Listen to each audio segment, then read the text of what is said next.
और चलिए आज से न्यूज में आगे बढ़ते हुए आपको दिखाते हैं चुनाव से जुड़ी बड़ी खबरें। प्रधानमंत्री नरेंद्र मोदी का आज झारखंड दौरा, 2 जनसभाओं को करेंगे संबोधित। प्रधानमंत्री की गढ़वा में पहली रैली होगी और चाईबासा में दूसरी रैली को करेंगे संबोधित। झारखंड के मुख्यमंत्री हेमंत सोरेन का यूसीसी एनआरसी पर बयान, कहा कि राज्य में नहीं चलेगा यूसीसी और एनआरसी, यहां पर केवल सीएनटी एसपीटी ही चलेगा। मुख्यमंत्री हेमंत सोरेन ने राज्य में झारखंड मुक्ति मोर्चा प्रत्याशी महुआ माझी के समर्थन में रोड शो किया। उन्होंने कहा कि जिसका कुछ हक भी नहीं वो भी बोलकर चला जाता है, लेकिन हमारा तो हक है। झारखंड के लिए बीजेपी का घोषणा पत्र, कांग्रेस नेता जयराम रमेश ने कहा बीजेपी के पास सिर्फ केवल एक ही मुद्दा, वो है ध्रुवीकरण और सांप्रदायिकता का वायरस फैलाना। कांग्रेस के बड़े नेता जयराम रमेश ने कहा बीजेपी के पास हेमंत सोरेन सरकार की लोकप्रिय योजनाओं का कोई जवाब नहीं है। केंद्र ने क्यों नहीं चुकाई 1.3 लाख करोड़ की रॉयल्टी। झारखंड कांग्रेस अध्यक्ष केशव महतो ने बीजेपी की सरकार को बताया जुमलेबाजों की सरकार, असम में आदिवासियों को नहीं मिला ट्राइबल का अधिकार। अमित शाह के बयान पर झारखंड आरजेडी अध्यक्ष राजन यादव ने पूछा, एक समुदाय को अलग क्यों करना चाहते हैं? सभी समाज एक, सबके लिए कानून एक। गांडे से जेएमएम प्रत्याशी कल्पना सोरेन ने कहा कि हेमंत सोरेन माटी के बेटे, राज्य हेमंत सोरेन ही संभालेंगे। ये नेता भाषण देंगे और चले जाएंगे। बारहेट में हेमंत सोरेन के प्रस्तावक रहे मंडल मुर्मू ने बदला पाला, ज्वाइन की बीजेपी। शिवराज सिंह चौहान, हिमंता बिस्वा शर्मा की मौजूदगी में पार्टी ज्वाइन। झारखंड चुनाव में बीजेपी के सह प्रभारी हिमंता बिस्वा शर्मा ने कहा कि घुसपैठियों के खिलाफ बोलने पर विपक्ष ने मेरे खिलाफ दर्ज कराई शिकायत, इसका मतलब झारखंड मुक्ति मोर्चा उनके साथ। महाराष्ट्र विधानसभा चुनाव में आज नामांकन वापस लेने का आखिरी दिन है। बागियों के मैदान में होने से महायुति और महाविकास अघाड़ी दोनों की बड़ी है परेशानी। नामांकन वापसी पर दोनों की नजरें टिकी। महायुति गठबंधन में कम से कम 36 उम्मीदवार बागी, सबसे ज्यादा बीजेपी के 19 बागी प्रत्याशी, शिवसेना शिंदे गुट से 16 और अजित पवार की एनसीपी से 1 बागी उम्मीदवार। महाविकास अघाड़ी भी बागी उम्मीदवारों से परेशान है। 14 बागी प्रत्याशियों में सबसे ज्यादा कांग्रेस से 10 बागी हैं। सहयोगी दलों के बागी भी बढ़ा रहे हैं गठबंधन की परेशानी। बागी प्रत्याशियों पर बोले महाराष्ट्र बीजेपी अध्यक्ष चंद्रशेखर बावनकुले, जिन्होंने नामांकन वापस नहीं लिया उनके लिए पार्टी के दरवाजे बंद होंगे। मुंबई में बोले महाराष्ट्र के मुख्यमंत्री एकनाथ शिंदे, ये जनता की सरकार है, पहले की सरकार हफ्ता वसूली करती थी। जनसभा में लोगों से पूछा, क्या आप विकास विरोधी को वोट देंगे? समान नागरिक संहिता को लेकर बीजेपी सांसद गुलाम अली खटाना ने विपक्ष को घेरा, कहा कि यूसीसी का डर बनाया जा रहा है। बीजेपी सरकार सबका साथ सबका विकास पर करती है काम। केरल के वायनाड लोकसभा उपचुनाव में कांग्रेस महासचिव प्रियंका गांधी का चुनाव प्रचार जारी है। आज 3 विधानसभा क्षेत्रों में करेंगे चुनावी प्रचार, कई नुक्कड़ सभाओं को करेंगे संबोधित। वायनाड में कांग्रेस प्रत्याशी प्रियंका के लिए राहुल गांधी ने जनसभा की, कहा कि वो भारत को भाषा धर्म के नाम पर बांटना चाहते हैं, हम ऐसा नहीं करने देंगे। केंद्रीय मंत्री गिरिराज सिंह का राहुल गांधी पर निशाना। उन्होंने कहा कि नए टूल किट तैयार कर रही है कांग्रेस पार्टी, वक्फ बोर्ड के बहाने गृह युद्ध छेड़ना चाहते हैं राहुल गांधी। बिहार में रामगढ़ विधानसभा सीट पर उपचुनाव, आरजेडी नेता तेजस्वी यादव आज करेंगे चुनाव प्रचार। आरजेडी प्रत्याशी अजीत सिंह के लिए रामगढ़ विधानसभा में करेंगे रोड शो। यूपी की कुंदर की विधानसभा सीट पर उपचुनाव होने वाले हैं। टोपी पहनने पर बीजेपी उम्मीदवार ने सफाई दी। उन्होंने कहा कि टोपी पहनने या तिलक लगा लेने से कोई मुसलमान या हिंदू नहीं बन जाता। कुंदरकी में एसपी ने उतारे सांसद और विधायक। सांसद जावेद अली ने बीजेपी प्रत्याशी के टोपी पहनने को बताया आडंबर, कहा कि इस हुलिये में योगी जी के सामने चले जाएं तो जाए। मुरादाबाद में बीजेपी अल्पसंख्यक मोर्चा के अध्यक्ष कुंवर बासित अली ने मुस्लिमों को दिलाई खुदा की कसम। बीजेपी प्रत्याशी रामवीर सिंह को वोट देने का वादा लिया। उत्तर प्रदेश में पोस्टर वॉर जारी, अब वाराणसी में लगा पोस्टर, हिंदू जाति में बटेंगे तो बांग्लादेश जैसा कटेंगे। पोस्टर लगाने वाले ने खुद को बताया बीजेपी युवा मोर्चा का महामंत्री। बटोगे तो कटोगे के नारे पर बोले पंडित धीरेन्द्र शास्त्री। उन्होंने कहा कि आपस में बटोगे तो फूट फूट कर कटोगे। बोले हिंदू एक रहे तो तोड़ने वालों की याद आ जाएगी नानी। और चलिए अब आगे बढ़ते हुए 8 सेकंड न्यूज में आपको दिखाते हैं देश की राजनीति से जुड़ी बड़ी खबरें।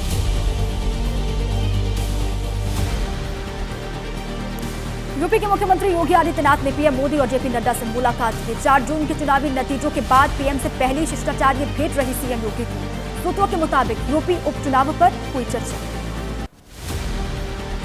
राहुल गांधी पर एकनाथ शिंदे ने निशाना साधा, कहा कि राहुल गांधी खटाखट देने की बात करते हैं और बाद में मुकर जाते हैं, लेकिन मैं ऐसा नहीं करता, जो होगा वही बोलेंगे।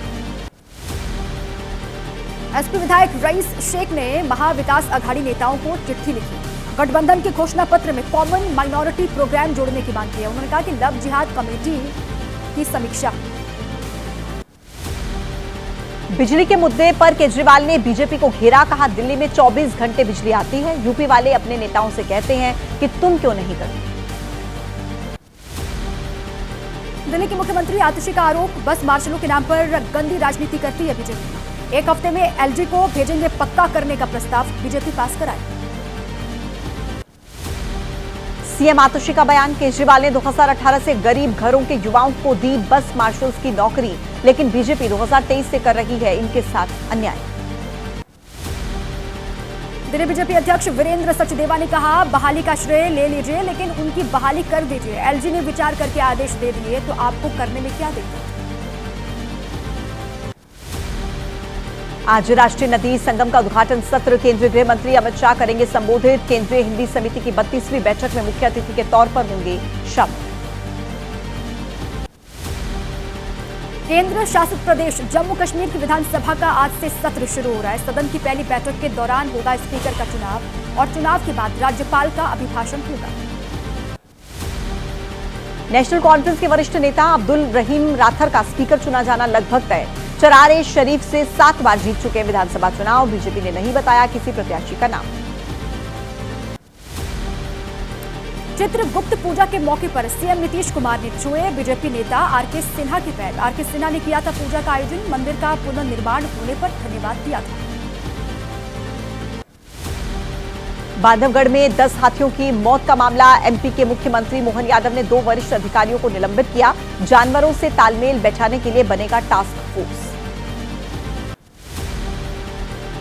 चित्रगुप्त पूजा महोत्सव में शामिल हुए बीजेपी के बड़े नेता रविशंकर प्रसाद, देश के कायस्थ समाज के योगदान का जिक्र किया। लोगों से कहा कि सिर्फ अपनी जाति तक सीमित न रहकर समाज की भलाई के लिए काम करें। और चलिए अब आगे बढ़ते हुए आपको दिखाते हैं देश से जुड़ी हुई कुछ और बड़ी खबरें, फटाफट अंदाज। श्रीनगर में आतंकियों ने किया ग्रेनेड से हमला, भीड़भाड़ वाले इलाके में फेंका ग्रेनेड, 12 लोग घायल हुए हैं, घायलों में महिलाएं भी शामिल, सरकारी खर्च पर उनका इलाज होगा। ग्रेनेड हमले पर केंद्रीय मंत्री प्रहलाद जोशी का बयान, कहा कि कुछ ताकतें करती रही हैं अस्थिरता की कोशिश, आतंकवाद को जड़ से खत्म किया जाएगा। बीजेपी लीडर तरुण चुग बोले, जांच एजेंसियों पर सवाल उठाना गलत है। फारूक अब्दुल्ला पर निशाना साधा, उन्होंने कहा कि पाकिस्तान का तराना बंद करें। फारूक अब्दुल्ला। कांग्रेस के नेता राशिद अलवी का बीजेपी पर निशाना, कहा कि अगर आतंकी पाकिस्तान से आ रहे हैं तो क्या बॉर्डर पर सुरक्षा बल नहीं है, आतंकी जिंदा पकड़े नहीं जाएंगे तो खुलासा कैसे होगा। ग्रेनेड हमले पर कांग्रेस नेता रविंदर शर्मा का बयान, माहौल बिगाड़ने की कोशिश की जा रही है, भीड़भाड़ वाले इलाके में हमला होना चिंता की बात है, कोई कहीं भी सुरक्षित नहीं बचा। दिल्ली की सड़कों पर पुलिस कर्मियों को कार के बोनट से घसीटने वाले शख्स का सुराग नहीं लग पाया। घटना को 36 घंटे से ज्यादा समय बीतने पर भी अभी तक गिरफ्तार नहीं हुआ है कार चालक। दिल्ली एनसीआर पॉल्यूशन के मामले पर सुप्रीम कोर्ट में आज होगी सुनवाई। कोर्ट ने दिल्ली, हरियाणा, पंजाब, यूपी और राजस्थान से मांगा हलफनामा। पंजाब के पूर्व मुख्यमंत्री बेअंत सिंह की हत्या का मामला, दोषी बलवंत सिंह की याचिका पर सुप्रीम कोर्ट में आज सुनवाई। फांसी को उम्र कैद में बदलवाने के लिए सुप्रीम कोर्ट पहुंचा बलवंत। यूएपीए कानून में बदलाव का मामला, बदलाव के खिलाफ दायर याचिकाओं पर आज सुप्रीम कोर्ट में सुनवाई होगी। याचिकाकर्ताओं ने बताया समानता, स्वतंत्रता और सम्मान के मौलिक अधिकार का हनन। स्कूलों में कक्षा 6ठी से 12वीं तक की छात्राओं को मुफ्त सैनिटरी पैड मुहैया करवाने की मांग पर सुप्रीम कोर्ट में आज सुनवाई होगी। नवंबर 2022 में सुप्रीम कोर्ट ने केंद्र और राज्य सरकार को भेजा था नोटिस। दिल्ली में आयुष्मान भारत योजना को लागू करवाने की मांग, याचिका पर दिल्ली हाईकोर्ट में आज हो सकती है सुनवाई। बीजेपी के 7 सांसदों ने दाखिल की थी याचिका। बर्खास्त ट्रेनी आईएएस पूजा खेड़कर की अग्रिम जमानत का मामला, दिल्ली हाईकोर्ट में आज होगी सुनवाई। हाईकोर्ट ने पूजा खेड़कर की गिरफ्तारी पर लगाई है रोक। 1984 सिख विरोधी दंगों के एक मामले में सज्जन कुमार को मिली जमानत का मामला, याचिका पर दिल्ली हाईकोर्ट में आज सुनवाई होगी। एसआईटी ने सज्जन कुमार को मिली जमानत को दी है चुनौती। महिला पहलवानों से कथित यौन शोषण मामला, राउज एवेन्यू कोर्ट में आज हियरिंग होगी। कोर्ट में दर्ज किए जा रहे हैं मामलों से जुड़े गवाहों के बयान। दिल्ली वक्फ बोर्ड भर्ती से जुड़े मनी लॉन्ड्रिंग मामले में सुनवाई, दिल्ली के राउज एवेन्यू कोर्ट में सुनवाई होगी। अमानतुल्लाह के खिलाफ ईडी की चार्जशीट पर कोर्ट ने लिया है संज्ञान। बहराइच बुलडोजर एक्शन मामले में आज कोर्ट में सुनवाई होगी। इलाहाबाद हाईकोर्ट की लखनऊ बेंच कर रही है सुनवाई। कोर्ट ने दोनों पक्षों से जरूरी दस्तावेज पेश करने को कहा। यूपी के गाजियाबाद में वकीलों पर लाठीचार्ज का मामला, घटना के विरोध में आज पूरे यूपी में हड़ताल पर रहेंगे वकील, अपनी अपनी अदालत के बाहर करेंगे विरोध और प्रदर्शन। राजस्थान के अलवर में स्क्रैप गोदाम में भीषण आग लगी, गोदाम से उठी आग की ऊंची ऊंची लपटें, फायर ब्रिगेड की कई टीमों ने मौके पर पहुंचकर आग पर काबू पाया। बांदा में बिजली की दुकान में आग लगी, फायर ब्रिगेड की 5 गाड़ियां मौके पर पहुंची। करीब 2 घंटे की मशक्कत के बाद आग पर पाया गया काबू, शॉर्ट सर्किट से लगी थी आग। दिल्ली से बिहार जा रही डबल डेकर बस में आग लगी, यूपी के हाथरस में यह हादसा हो गया। ड्राइवर ने समय रहते सभी यात्रियों को बाहर निकाला, बस की छत पर रखे सामान की वजह से आग लगने की आशंका। हावड़ा जिले के उलूबेरिया में पटाखा गोदाम में विस्फोट, आसपास मौजूद कई मकानों में दरार आई। गोदाम में अवैध रूप से स्टोर किए गए थे पटाखे, पुलिस ने एक शख्स को हिरासत में लिया। मध्य प्रदेश के शहडोल में हादसा हुआ कि पटरी से उतरे मालगाड़ी के 4 डिब्बे शहडोल रेल यार्ड से रवाना होते समय यह हादसा हुआ। हादसे को लेकर अभी तक नहीं आया रेलवे का बयान। वीकेंड पर अमरोहा में नेशनल हाईवे 9 पर लग रहा है लंबा जाम, दिल्ली जाने वाले वाहनों की लंबी कतार। भैया दूज के पर्व पर चरमराई ट्रैफिक पुलिस की व्यवस्था। यमुना एक्सप्रेसवे पर भी रविवार देर शाम जाम से परेशान लोग दिखाई दिए। जेवर टोल प्लाजा पर लग गया करीब 2 किलोमीटर लंबा जाम, घंटों तक फंसे रहे लोग। दिवाली की छुट्टियों के बाद वापस लौट रहे। छठ पर्व को लेकर यात्रियों का बुरा हाल, स्पेशल ट्रेन में नहीं मिल रही सीट। महाबोधि एक्सप्रेस में दिखा बुरा हाल, खिड़की से घुसते निकलते दिखे लोग। गुजरात के सूरत में यात्रियों की भारी भीड़, उधना रेलवे स्टेशन पर उमड़े लोग, लंबी लाइन में लोग दिखाई दिए। भारी भीड़ के चलते पुलिस को लाठियां चलानी पड़ी। सूरत में पश्चिमी रेलवे के अधिकारियों का दावा, बिहार जाने के लिए सूरत के रेलवे स्टेशन से 4 ट्रेन की व्यवस्था, सुरक्षा को देखते हुए पुलिसकर्मी तैनात। मुंबई में लोकमान्य तिलक टर्मिनस पर यात्रियों की लंबी कतार, महापर्व छठ पर घर जाने के लिए रेलवे स्टेशन पर उमड़ रहे हैं लोग। यात्रियों की सुविधा के लिए लगाया गया टेंट। लोकमान्य टर्मिनस पर बैठे यात्रियों ने कहा कि टेंट लगाने से अच्छा था ज्यादा ट्रेन चला देते। हर साल दीपावली और छठ पर्व पर लोगों को ऐसे ही दिक्कत होती है। छठ महापर्व के लिए दिल्ली से लोगों के जाने का सिलसिला लगातार जारी है। आनंद विहार रेलवे स्टेशन पर नहीं दिखा कोई खास भीड़, स्टेशन के बाहर पंडाल लगाए गए। दिल्ली के आनंद विहार रेलवे स्टेशन पर परेशान दिखे कुछ यात्री और इन्हें मिल गया था ट्रेन का टिकट। कुछ लोगों को ट्रेन का टिकट मिला, उन्होंने सुविधाओं की तारीफ की, कहा कि कोई परेशानी नहीं। रेलवे बोर्ड के चेयरमैन ने दिल्ली रेलवे स्टेशन पर तैयारियों की जांच की। उन्होंने कहा कि चलाई जा रही हैं अतिरिक्त ट्रेनें, 13 दिन में दिल्ली से चलेंगी 195 स्पेशल ट्रेन। छठ महापर्व की वजह से यूपी से लेकर पश्चिम बंगाल तक रेलवे स्टेशन पर लोगों की भीड़। पश्चिम वर्धमान, आसनसोल में दिखी लोगों की भीड़। लखनऊ में रेल अधिकारियों ने किया निरीक्षण। दिल्ली के सतपुड़ा डीडीए पार्क में छठ पूजा के आयोजन पर सियासी घमासान तेज है। आपका आरोप, बीजेपी ने छठ घाट का निर्माण रुकवाया। आपको बीजेपी ने बताया हिंदू विरोधी। बीजेपी से जुड़े लोगों की जन सेवा समिति के पास डीडीए से इजाजत, आपसे जुड़े लोगों की छठ पूजा विकसित समिति के पास डीएम की परमिशन। दोनों दल के लोग घाट निर्माण पर भिड़े।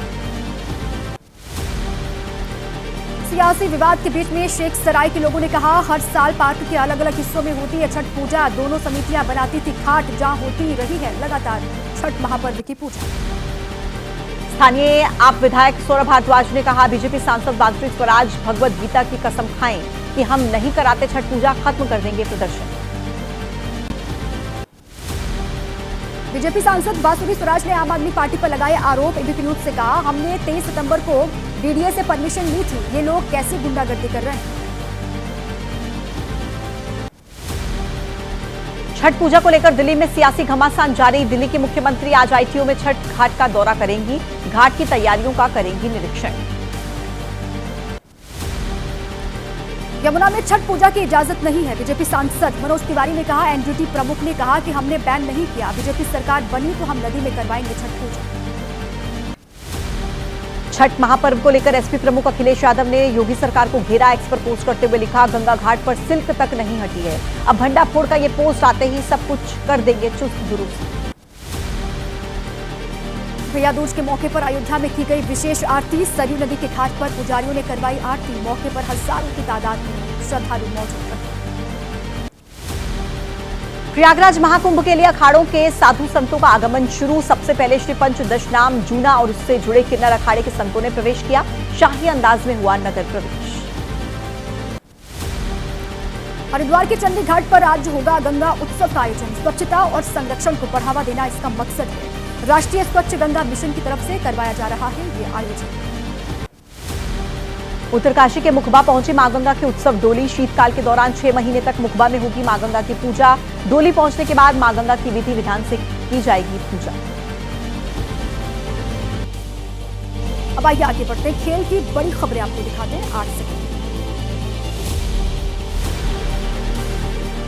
मुंबई टेस्ट में न्यूजीलैंड ने भारत को 25 रन से हरा दिया। 143 रन के लक्ष्य के जवाब में भारतीय टीम 121 रन पर ऑल आउट हो गई।